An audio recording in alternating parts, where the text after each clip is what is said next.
We always start. You're a turd. I know. Oh my god. I like starting the video with laughter. Yeah, because you know what, laughter is the best medicine, right? It's what like so many of us, or people who are watching the online goings on Facebook and on YouTube and just like the negativity, and it's like, and people are like going from having a smile to a frown, and especially with my mustache, I'm just like.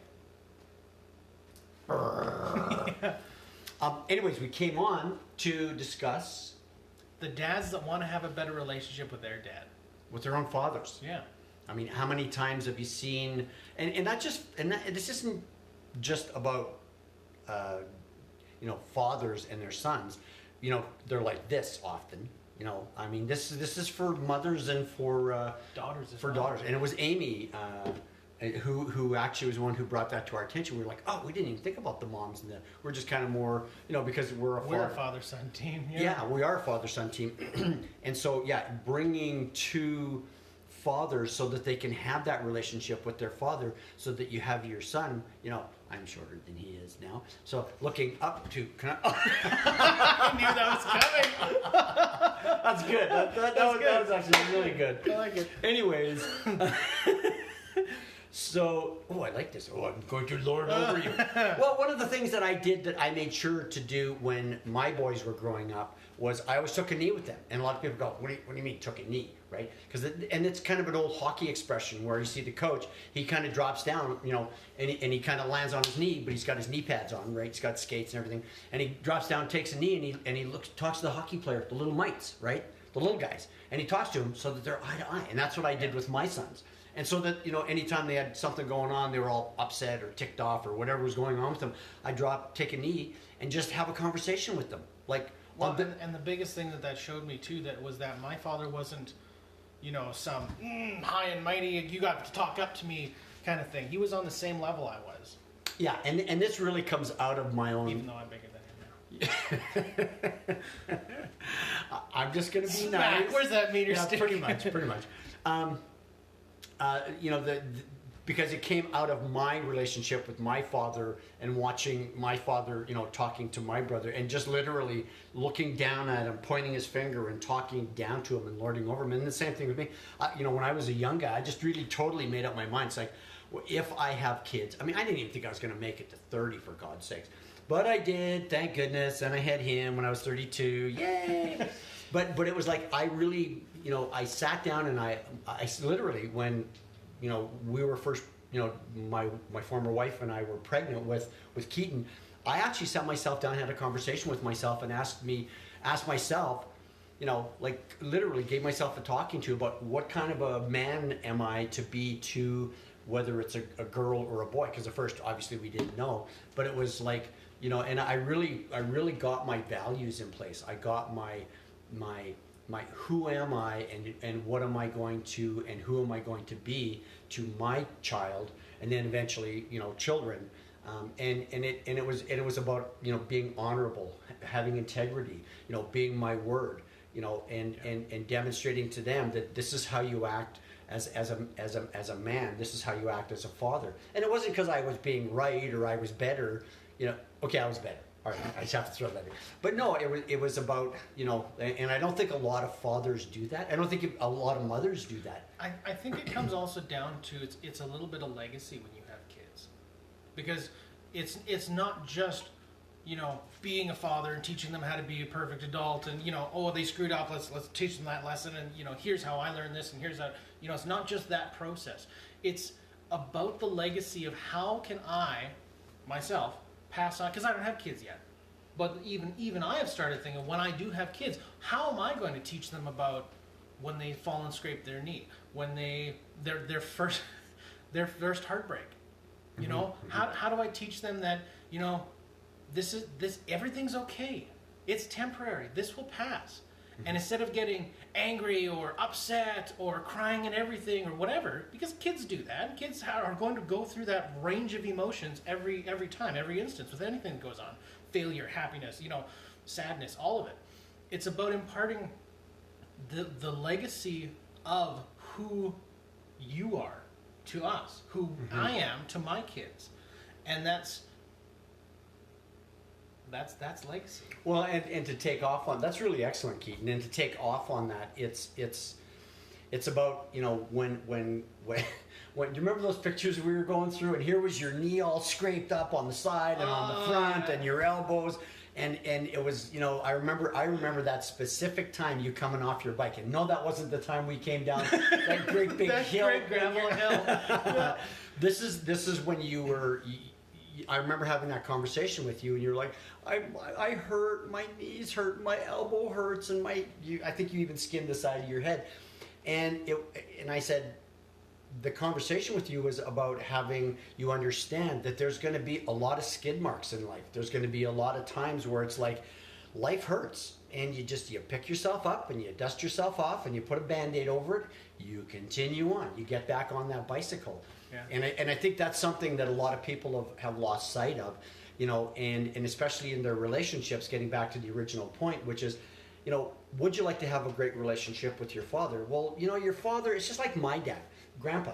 He didn't do, you know, like I was angry with him for a lot of years. And then the last bunch of years of his life, I just kind of totally backed off, and through my meditation practice, just forgave him. Well, forgave myself first for being so angry with him, and then forgave him that he only did the best he knew how to do with what he had, you know, in his thinking. And, you know, was some of it not right? Yeah, some of it was freaking messed up, you know, and a lot of it was just downright, you know, just, I'm going to be hard on you because that's what you need as a man to my sons. I'm just going to, so understanding that it's like, you know, we can shift, we can change. We can, you know, it's like when I had kids, it's like, I'm going to be tough on my boys. And there were times where I was tough on you guys. Most of the time I was super fair and understanding and saying, come on over, you know, you jump on my lap. Like some of those pictures that we looked at, you know, it's like, yeah, it's understanding how can I have that relationship with my father, or as a father with my son, because like I said at the beginning, there's so much of just knot-headedness going on and bull stuff, and women do it with their mothers, you know, it's like, and mothers do it especially nastily to their daughters. And so, you know, one of the pieces that we teach in our program is about you take people for granted to the point where you stop being grateful for what it was that they originally came into your world as. Because I remember holding you, I remember laughing in the operating room when your mom, the C-section, when they pulled you out, and it's like his head had been into his mom's cervix for so long and he was pushing up against her diaphragmatic muscle, that when he came out, his head was in the shape of a cone. Head. And I went, oh my God, it's a cone head! And everybody burst out laughing. Yeah. And then Dr. Bolduck, our family doctor, he had heard that, you know, Diane Strepchuk is going into for an emergency C-section, so he made his way over, and he walked in just as I made that comment, and everybody's laughing, and he's just like, I should have known. But then he ended up holding you. Yeah. He, you know, after the nurses got you all cleaned off, and then, you know, they gave first to me, and then, you know, then to Diane, then to your mom, and then to Dr. Bolduck, right? Yeah. And it's like, you know, it really just floored me at that point in time of like really seriously, who am I going to be to contribute to you, like all the best of me, rather than the nastiness of me and the anger and whatever. And I just let all that shit go. I just went, no, this is my son, right? You know, so to have that, you know, change that not so good relationship around, you know, not everybody's like me. Not everybody, you know, had the upbringing of like having a dad who was hard as frickin' nails, you know, to his two sons, that it's like, you know, that got to, you know, shift that and go, I will never do that. You know, I will change that. Yeah. So, you know, who can you be to have that relationship with your dad, right? Yeah. And come from being, you know, or even like these dads with the new sons, right? And the new kids, yeah. And the new kids, you know, because are you going to take and repeat, you know, like, and I think I said this in a video last year or the year before, like I caught myself with you or your brother one time going, you know, whatever I said, and your mom said, oh my God, you sound like your dad. You sound exactly like your, and I was like, and I thought back to what I just said and went, oh my God, that will never happen again. Yeah. You know, and it came out, right? So it's kind of, it's like being vigilant, right? Yeah, because if you're not paying attention to it, I find that's the biggest thing, is you're not conscious to what you're saying. What you've been taught back here is what comes out here. And as soon as you're conscious of it, sure, those will come up. Just like anything, just like negative self-talk. But as long as you're conscious of it and you're mindful of what you're saying and what you're thinking, yeah, you know what? That can be going on back there, but you do not need to listen to it. So what comes out here is different. Yeah.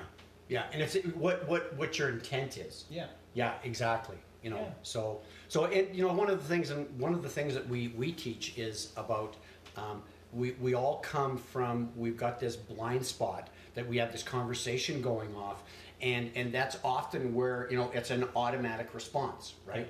And then and out of that automatic response, you stop being, you know, conscious of what it is that, you know, you're doing, and then you end up taking that person for granted. And then out of taking that person for granted, you know, you make them wrong and bad, and you don't appreciate them. And what's on the other side of appreciation? Gratefulness.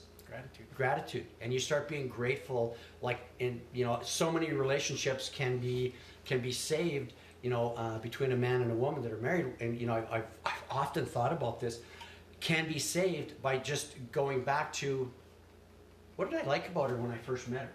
You know, or what did I like about him? Like when we first met, oh my God, oh yeah, I loved his spontaneity. I loved his verve, his, you know, just, or I loved her, you know, just come on out, we're going out on the dance floor. And it's like, she dragged me out on the dance floor. But once I get out there, we'd be having a ton of fun.